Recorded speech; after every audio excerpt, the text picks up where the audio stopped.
அன்புக்குரியவர்களே, ஆண்டவர் இயேசு கிறிஸ்துவின் யூபிலி ஆண்டுக்கு ஆயத்தமாக இறைவேண்டல் 100 என்னும் விவிலிய தொடரில் நாள்தோறும் இறைவேண்டல் தொடர்பான விவிலிய பரிந்துரைகளை உங்களோடு நான் பகிர்ந்து வருகின்றேன்.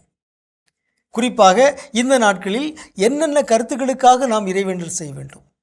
இன்று ஞானத்துக்காக மன்றாடுங்கள். விவிலியத்தில் பல இடங்களில் சொல்லப்பட்டிருக்கிறது, ஞானத்துக்காக இறைவனிடம் வேண்டுங்கள்.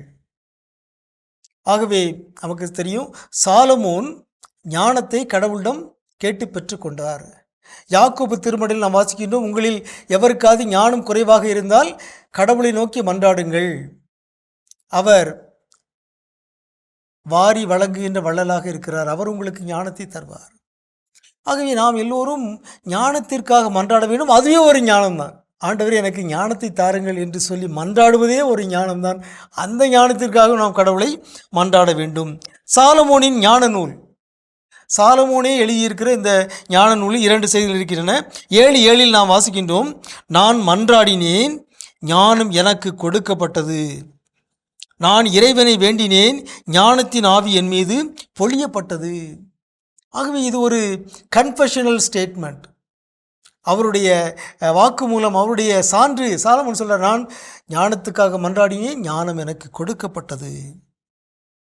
சாலமோனின் ஞான நூல் 8:21, கடவுள் எனக்கு ஞானத்தை ஈந்தால் ஒழிய அதை அடைய முடியாது என்று நான் உணர்ந்து கொண்டேன். ஆகவே கடவுளாக பார்த்து ஞானத்தை தராவிட்டால் நாம் ஞானத்தை பெற முடியாது. ஆகவே ஞானத்திற்காக மன்றாட வேண்டும். ஞானம் என்பது தூய ஆவியாருடைய வரங்களில் ஒன்று. தூய ஆவியாரை நோக்கி நாம் மன்றாட வேண்டும். தூய ஆவியாரே எனக்கு ஞானத்தை தாங்க, எனக்கு ஞானம் குறைவாக இருக்கிறது. ஆகவே எதை வேண்டுவது, எதற்காக மன்றாடுவது என்பதுவே ஒரு ஞானம்தான். எனவேதான் இயேசு கூறினார், எதை உண்போம், எதை உடுப்போம், எதை குடிப்போம் என கவலைப்பட வேண்டாம், அனைத்திற்கு மேலாக இறை ஆட்சியை தேடுங்கள், மற்ற அனைத்தும் உங்களுக்கு சேர்த்து கொடுக்கப்படும். ஆகவே நீங்கள் தூய ஆவியாரை கேளுங்க, தூய ஆவியாருடைய ஞானத்தை கேளுங்க, மற்ற அனைத்தும் உங்களுக்கு சேர்த்து கொடுக்கப்படும். அதுவே ஒரு மிகச்சிறந்த ஞானம். எனவே அன்புக்குரியவர்களே, நாம் கடவுளிடம் எவ்வளவோ மன்றாடுகிறோம். அவை அனைத்திற்கும் மேலான சிறந்த இறைவேண்டல் ஞானத்திற்காக மன்றாடுவது, தூய ஆவியாருக்காக மன்றாடுவது.